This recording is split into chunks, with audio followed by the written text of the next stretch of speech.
হেইয়া হেইয়া হেইয়া আউযুবিল্লাহ। আসসালামু আলাইকুম আল্লাহর বান্দারা।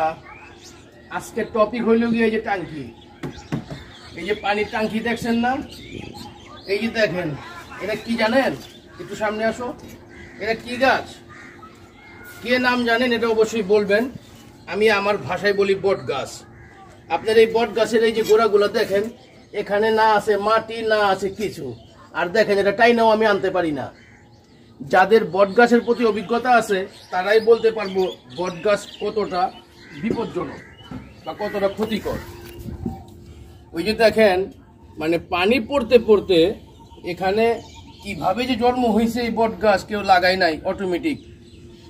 তো এটা যাদের বাসার ছাদের মধ্যে পানি পড়তে পড়তে এই যে সাইডে ছোট ছোট গাছগুলো হয়, এগুলো পরিষ্কার করে দিয়ে রাখবেন। আর বিশেষ করে যদি বট গাছ হয়ে থাকে, যদি বট গাছ হয়ে থাকে, এই যে দেখুন, ভালো করে দেখুন, ওই যে দেখেন, এই যে একটা যে ওয়াল উঠাইছে, এই যে দেখেন ওয়ালের ফাঁক দিয়ে ঢুকছে, এদিক দিয়ে বিসমিল্লাহ, এদিক দিয়ে শিকড়টা বেরিয়ে, ওই যে দেখেন পাতলা পাতলা শিকড় কয়েকটা দেখা যেতেছে, দেখছেন?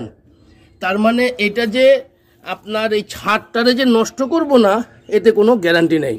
এটা ধীরে ধীরে ধীরে ধীরে ধীরে ধীরে আপনারা দেখবেন ব্রিটিশ আমলের প্রায় 30-40 বছর আগে যে পুরনো বাড়িগুলো এখনও ওয়ালের মধ্যে দেখবেন না, এই বট গাছ কীভাবে আপনার এই শিকড়গুলো যায় রয়েছে, ঠিক এইভাবেই যাইব। এই যে দেখেন না, এখানে কোনো মাটি আছে, কিছু আছে, অথচ দেখুন কত বড় একটি বট গাছ। এই যে দেখেন টাঙ্কির একদম নিচের সাইডের মধ্যে, আর এতটা মজবুত, আউযুবিল্লাহ।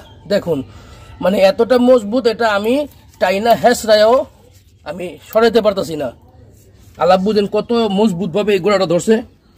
তো সবাইকে আমি অনুরোধ করব, এখনো কিন্তু ছোট ছোট, মানে এটা গাফলতি করতে করতে করতে এত বড় হয়েছে। আমি তো ছাদে এসে হঠাৎ দেখে আমি অবাক। কথাটা বুঝতে পারছেন?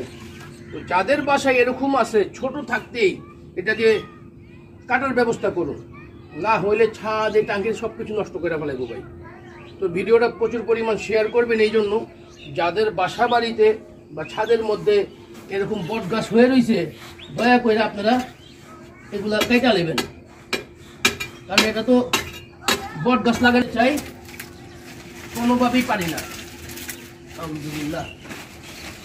হেইয়া হেইয়া হেইয়া আউযুবিল্লাহ। এটা 1 ইঞ্চি লাগানোর ক্ষমতা নাই, এত বড় শরীরটাই না বার করতে পারি না। আল্লাহ বুঝেন কিভাবে তার শিকড়টাকে আটকাইছে। আউযুবিল্লাহ। এই যে ওয়ালের ফাঁকে ফাঁকে বট গাছ, আউযুবিল্লাহ।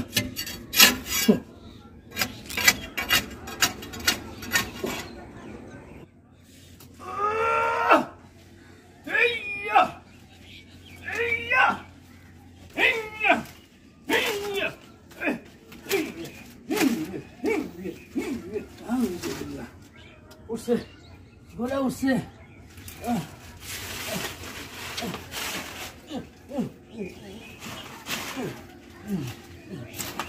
দেখুন,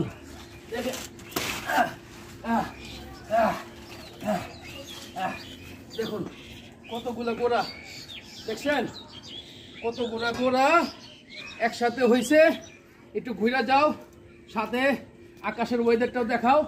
2 গাছের মাঝখানে একটা সূর্য ছবি দাও।